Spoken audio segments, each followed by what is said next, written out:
Welcome to Legacy Conversations, a channel where we preserve military memories and history.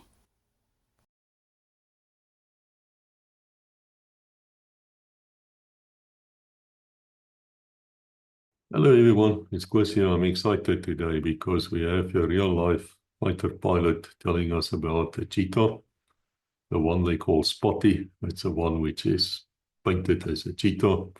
He flew it very often. It's a former commander of 2 Squadron, Colonel Cobus Toerien, and he's going to tell us about the Cheetah and how it came to be and how it flies and things like that. But before we start, let us listen to our sponsors for this video. There's something I want to bring to your attention, and that is George M. James. That's an author, and he wrote many books, dozens of books, and all of them has to do with South African military, has to do with espionage, counterterrorism, that type of thing. And each of those books are written with a specific purpose, and there are 53 of them. And George M. James has been a sponsor of this channel like in forever, since the very first video came out. So whatever George M. James books you buy, come back to Legacy. And they are available on audio, they're available on Kindle, they're available in paper, hardcover and softcover. All of them are available on Amazon. Some of the books are available in South Africa as well, in softcover, and I'll leave the details here. I urge you to have a look at it, go to the website, have a look at the website, and I'm sure you're going to discover marvelous things there. I can be very blunt to you. If you like Legacy, if you want to support Legacy, want to support us in what we do, then please go and look at the George M. James books. Get hold of them. You're going to learn things which you didn't know.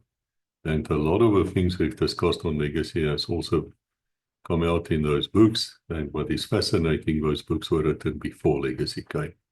So they were deeper knowledge than what I think most of us would realize. So again, guys, George M. James, go and look at it. Good morning, everybody. My name is Cobus Toerien. I am an ex-Air Force pilot, fortunate to have spent 26 years in the Air Force and retired as a colonel, and then moved across to South African Airways. But back to the Air Force, I started my career in 1974, and typical of those days, you start on the harbour to the Notter, then we moved to Impalas at Langebaanweg. Then we went to the military academy to do our officers course, and at which time I stayed behind to complete the BMIL degree. My parents said, you can do what you want, but make sure that you get a degree. So yeah, I was one of 2 pilots in our course that stayed behind at the military academy. And from then I moved to 8 Squadron in Bloemfontein, Bloemspruit, flying the Impalas. And at the time was also when we started getting involved into the Angolan conflict. So some interesting times there. From there on, various postings towards Air Force HQ, being a pilot GD. Unfortunately, that is what happened, but for good reason. I was a permanent force pilot anyway, so I had to do management courses and things like that as well. But flying career-wise, from there, from 8 Squadron in 1981, I went to Air Force Base Petersburg, 85 Combat Flying School, and I started doing my Mirage conversion. And I was posted to a 3 Squadron, the Mirage F1CZs, and from there again back to the Notter to do instructor's course, flying instructor's course, then to Langebaan, and then from Langebaan back to 3 Squadron. And in 1993, I did the 9-month senior staff and command course at the Air Force College here in Pretoria. In 1994, I was appointed as the officer commanding of the Flying Cheetahs 2 Squadron, then at Air Force Base Louis Trichardt, which is today called Mkadu. At the time, changes were happening and change was the only constant, and I was sent for a 5-year tour, which was uncommon in the Air Force. You usually have a 3-year tour. The reason being that from 13 combat fighter squadrons or combat squadrons, we went down to only 2 units, which was 85 Combat Flying School at Air Force Base Hoedspruit, and then 2 Squadron, which was the Supersonic Squadron at Air Force Base Louis Trichardt. The Mirage F1s were phased out, the Mirage Cs were already phased out, and it was replaced by the Cheetah project, which was called Brahman. And before that, I can maybe just say before the Cheetah C, which I'm standing here, Cheetah 342, which is also called Spotty, and I'll tell you why. The Cheetah D project, and I think it was about 1988, if I recall, 1988. The project started to convert aircraft into Cheetahs. There was also the Cheetah E, and they were also based at Air Force Base Louis Trichardt. At the time, the project was, maybe at the time we were still busy with the Angolan conflict. So the idea was to actually use the Mirage F1AZ as a body for the upgrade, because we had to do our own upgrades. But times have changed since 1994, so I got to the squadron a year before then, and as an officer commanding a 5-year tour, it was quite daunting, because now you have to accommodate especially the ground crew of all these different fighter units into a squadron, which was called 2 Squadron. The nice thing was, for the first time in the history, the Flying Cheetahs at 2 Squadron were Flying Cheetahs, which was wonderful for me. Lovely time we had. The project was run by, he's now called, he's retired as General Piet van Zyl. The officer commanding was a project officer of Brahman just before me, which was Clive Turner. And for the 5 years we built and did what we can to ensure that we convey the knowledge and expertise from all the fighter units, especially after coming out of an 18-year conflict. So a lot of experience. We had to do the training.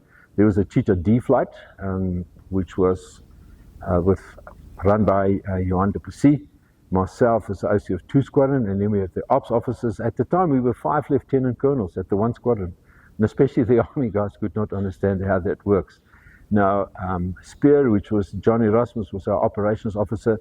He was instrumental in getting to know and how to do what we call 3rd and 4th generation missiles, which the Cheetah C had.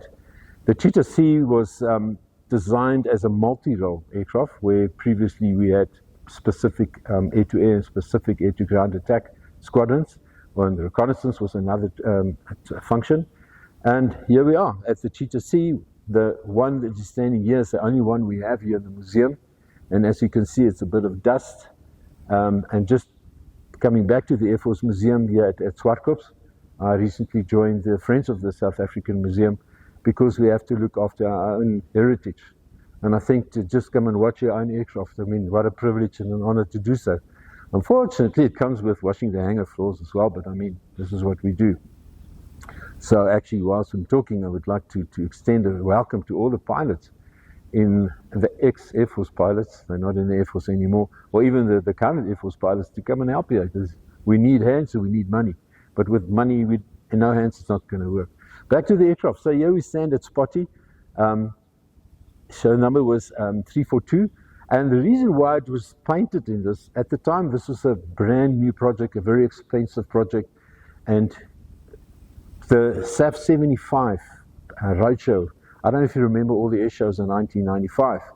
We said we're going to roll out the Cheetah C, and because it was still so secret, nobody knew what it was.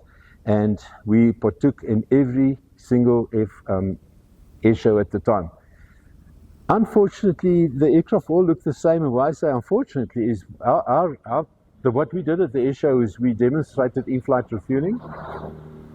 We had the Boeing 707, which is standing outside as well, and the 3 of us would fly below. We soon realized that it's high risk to plug into the refueling hose because of the turbulence and the low level. It wasn't necessary. And from there, we did a 2v1 air combat. Now, very difficult if you do a 2v1 air combat, because air combat goes where the fight takes you. So we had to design and make a specific pattern, if I can call that, which was actually started by Johan du Plessis. And then you have a singleton, which is now the 2v1, which is now the enemy, or the bandit, and that happened to be me. And with a call sign like Jester, I've brought my helmet with just for interest. There's the Jester up as well. Of course, I'm going to get shot down. And at the time, we decided, the people said, but which one is the singleton? Because it's fairly ingewikkeld and it gets de mekaar. And it decided to take a belly tank, which is not on the aircraft now, paint it white. And then you can see which one is the singleton, just to get more who's doing what in the fight. The two guys who flew with most was Sean Thackeray and Keith Fryer, later also Neil Trollope, and then also John Erasmus. And the idea came up, and if I'm not mistaken, it was Sean Thackeray's idea that why don't we paint the aircraft like a cheetah?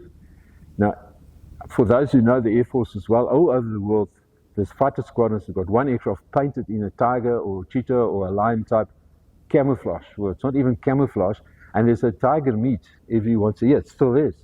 So that idea, I think Sean had that idea. But Sean, being very artistic as well, came up with ideas. Incidentally, he's the one that does all the illustrations in the Mick Diaries, the book by Lionel Reed, which is worth reading because that shows you the whole Cuban involvement in the Angolan conflict.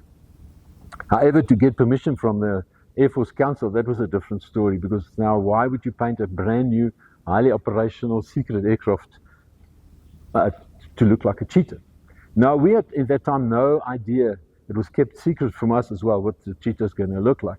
And the guy that helped us a lot was the guy in charge of the cheetahs at Denel, which was Albert van Oldermark. And he said they will pay for and paint the aircraft. Then we had to give them an aircraft. And the reason why it was a 342, we just look at the statistics, and 342 was one that had the best serviceable record. So that was 342. And the aircraft was taken to Denel. Long story short, one day General Hafter phoned me. He was then not Chief of the Air Force, I can't remember what the position, just below, and he said, listen, don't say it out loud, but your aircraft's ready at Denel. I've organized the aircraft to come and fetch all the pilots, and you can go to Denel and go and fetch the aircraft. And I thought, wow, that is wonderful. Then we all flew to Denel, and I remember the general that accompanied us was General Chris Lombard, and he said to me, you know what, I don't think this approval might come through, but we're working hard on that. I said, General, well, thank you very much. And as we entered the hangar, it was very dark. And I remember how I bumped into him and said, what now, General? And it was a shock. And I looked into the hangar and here's Spotty. Now, from everything, this is exactly what we didn't expect, a caricature. And Sean, there was also a young lady, I can't remember her name, who helped. They were the two artists and helped Sean to come up with this paint scheme. And as you can see, here's the head of the cheetah, and in fact there was a helmet painted in the same colors just to complete the head of the cheetah. So that was quite a shock initially, and then Sean asked, but what did you have in mind? Or Albert also asked, what did you have in mind when you're going to paint the aircraft like a cheetah? I said, well, not this. But anyway, we grew accustomed to it so quickly, and then, now I wasn't allowed to drink champagne because I was still flying her back to Louis Trichardt. And when I took off and I asked for clearance from, it was still on Smuts Airport, the guy says, would you like to, in the term we used to call set heading over base? And I said, that's weird coming from civilian ATCs, but with this aircraft, I couldn't understand why. They were quite high up, so they could see the aircraft from the top. And it's actually a beautiful picture. It's a pity we can't just tilt it for you to have a look at that. So I did a flyby, and they asked me, and I asked them whether you want a slow or a high-speed flyby. Flyby is actually the American version if you watch Top Gun, and they said they would like both. I said, well, I mean, who am I not to accommodate? And then landing at the base, it was chaos. And General Lombard still told me, and I'll never forget, be careful when you go to the base, because the old generation ground crew are very, very, very tight and close with the aircraft that they service, and they might not like this a lot. And incidentally, the guys who loved it the most were the black guys that were in our ground crews. And there was such a fight to which revetment this aircraft must go. I eventually stopped in the apron and I asked them to come and help me, put me in the pins, get out of the ejection seat, and said, guys, now you make up your mind. And that afternoon, the whole base was at the aircraft. And the children especially, you can imagine, they went mad. And I don't know who it was, and I wish I knew. And the word Spotty came up. And this is Spotty. Till today it's called Spotty. So a little bit of trivia, which is actually, for me, it's quite close to the heart. And then this is the aircraft was flown through the rest of the air shows. The first one was at Air Force Base Durban. And when I taxied in, I could see there's something weird. And this is now the first time we actually show this aircraft and make it public to the public. But I didn't know, but the drag chute, the parachute in the back was painted as well. So the ground crew decided, but this is a good idea, why don't we paint that? So some of us thought that, and it paid dividends. I don't know how many Spotty pins I had to give away. So just a little bit of background why this aircraft is so specific and so particularly close to my heart, because I used to fly all the air shows. I think there was only one, and there was one at Bloemfontein when John Erasmus took over lead because my brother-in-law passed away. So yeah, here's Spotty. Back to the aircraft. Why did we change? And I don't want to go into too much detail about why, because we need to get a new fighter. And at the time, you know, the embargo was still on, it was slowly changing, but very quick. And if I can just show you the biggest changes, the aircraft is actually longer than a normal Mirage 3. This is a Mirage 3 body.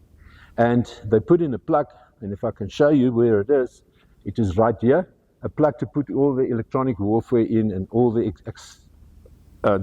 things required, for instance, for avionics. Then also the in-flight refueling. You can see the probe on the side, which we didn't have on Mirage 3s or the Mirage F1 AZ. The AZ, had the in-flight refueling, not the CZs. And then also extension here, and then a lovely radar that's in the aircraft, which is similar to the HPG-68 of an F-16. This was built in. The canards, which are these low wings on top, is 100% canards, as we call it. The Cheetah D had 75% canards, and also the Cheetah D, remember, with a long nose. So all this equipment, similar to it, came into the Cheetah C, but with a much bigger upgrade. Then also to electronic warfare, state-of-the-art electronic warfare, even active electronic warfare. And those were most probably the biggest changes. The undercarriage is that of a Mirage 2000, the stick and throttle are those of a Mirage 2000. So there's significant changes. And what a beauty, what a lovely aircraft to fly. The aircraft weighed 3 tons heavier than the normal Mirage 3, so it didn't have the performance we would like. The 9K50 was still the Mirage F1 engine, the 9K50. So those are the biggest changes. And then also, what we're not accustomed to, it's called an all-purpose fighter. So it could do air-to-ground, it could do air-to-air, it could do whatever you want the aircraft to do. It depends on what you load into the computers or in the fire computer. And then also what we didn't have at the time was a reconnaissance capability. So therefore it's a whole project, and Leroux Greef was running the project for a reconnaissance pod, which was put underneath the belly. Very expensive pod. It's still being used, I think, not maybe by the Gripen, but by the Hawks, I'm not so sure. So we had actually all the roles we could fulfill. We could in-flight refueling, air-to-ground, air-to-air. And the only difference was when you look at the normal paint schemes of the Cheetahs is similar to the F1 AZs, or the F1 CZs rather, the blue camouflage, air superiority camouflage, is that some of them were lighter and some of them were darker. Now the difference being the lighter aircraft was supposed to be in the air-to-air role, and the darker ones in the air-to-ground role, purely because they thought they will be less visible.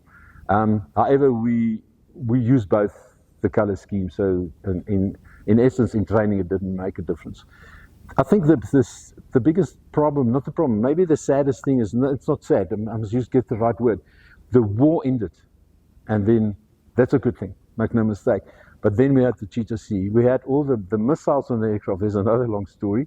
The missiles developed by South Africans in conjunction with other countries, and we had what we used here was initially they'll call the V3S, the Snake, with a head-on capability, a lovely missile.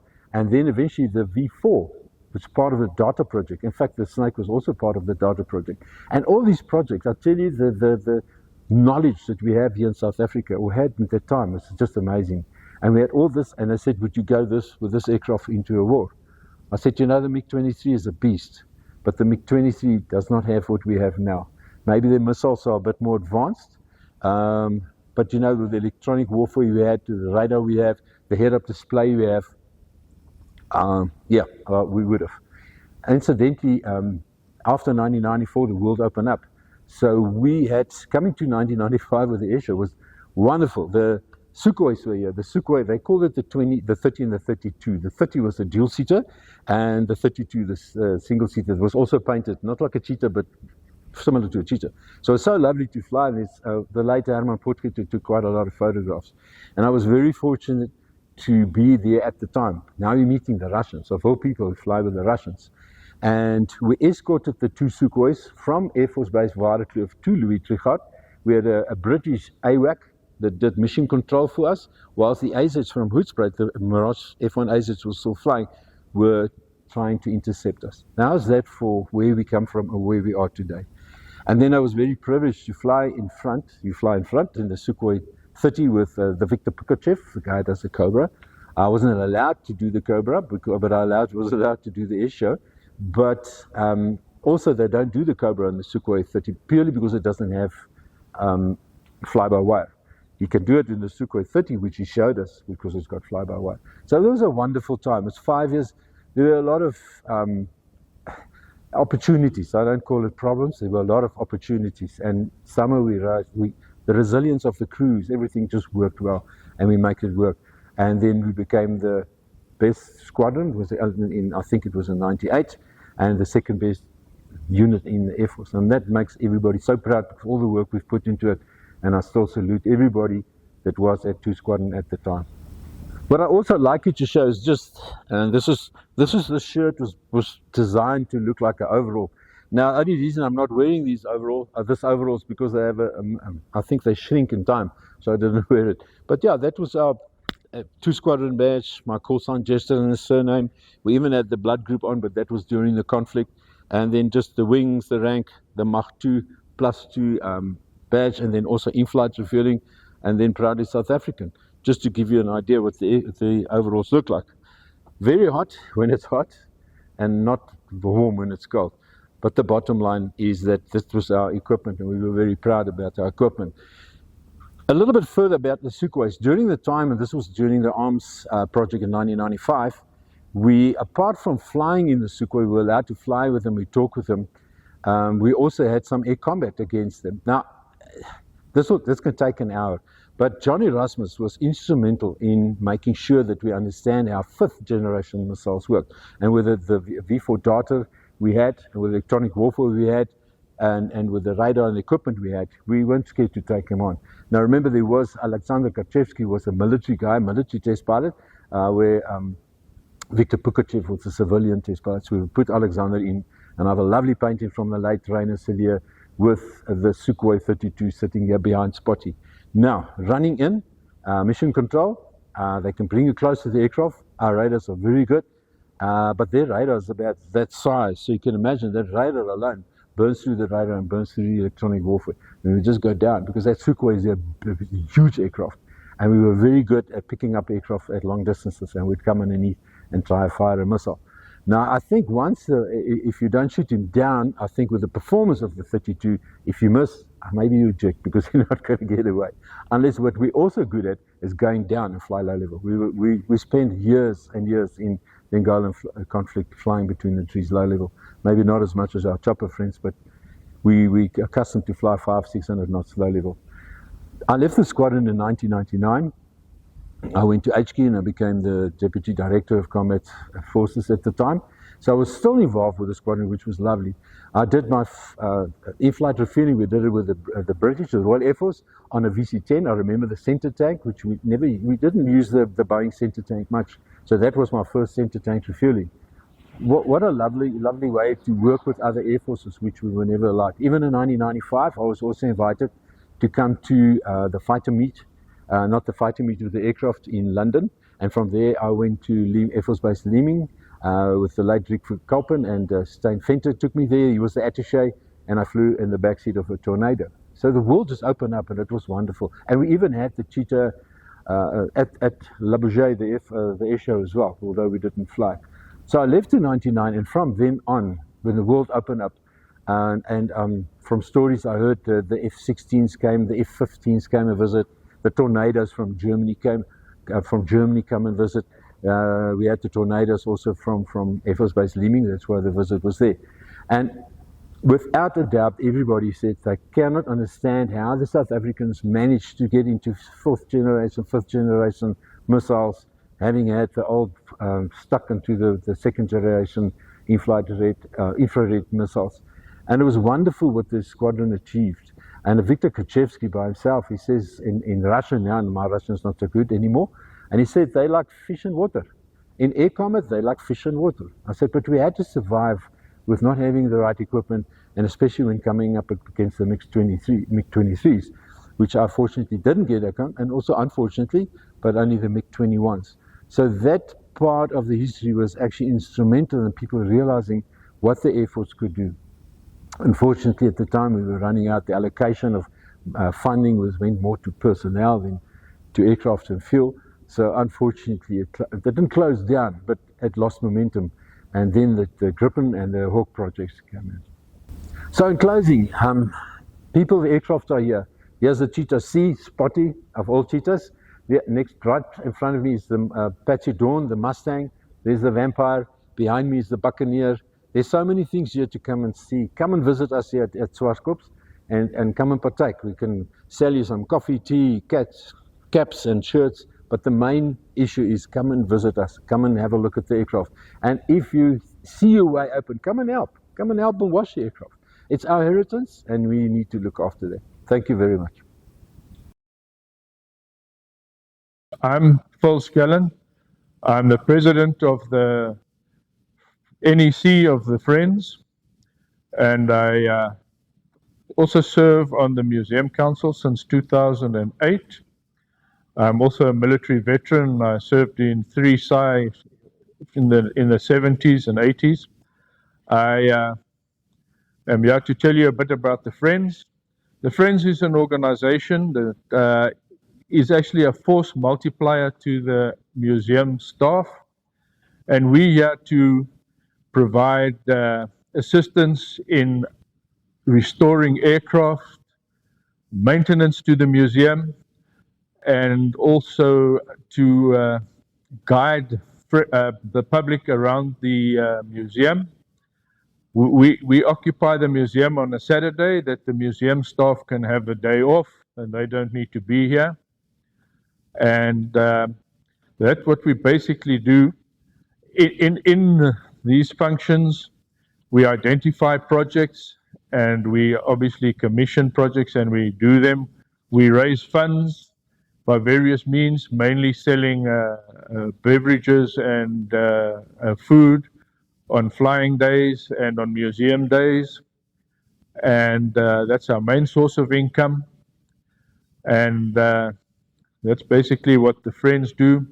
We also hold regular meetings and we get people with stories to tell around the SAAF or around aviation, and that attracts quite good crowds. And we also publish a quarterly journal, and that's mainly aimed at the SAAF history or aviation history in general. We always need like-minded people to volunteer to assist us. We give training, and we also, for school kids, we also can help them with their community projects, that we can sign forms for their community hours. And we also need any donations of old books, aviation books that go into the library. We currently have a library project, and we need all the help we can get. We need donations, be it in kind, be it in finances, that can help us finish the projects that we take on behalf of the museum. We have a website. It's www.fsaafm.com. That stands for Friends of the SAAF Museum, obviously. And you can contact us there. On there is all the details. And you can get membership forms on the website. We also have, you can look us up on Facebook. All the branches have a Facebook presence, and that's where you can find us. Yes, we're looking forward to hosting you at our museums, and please come up and introduce yourselves, that we can give you a guided tour of all our artifacts, all the jets, all the transport aircraft, the Shackleton, and the helicopters, and so on.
Edited by Fossey.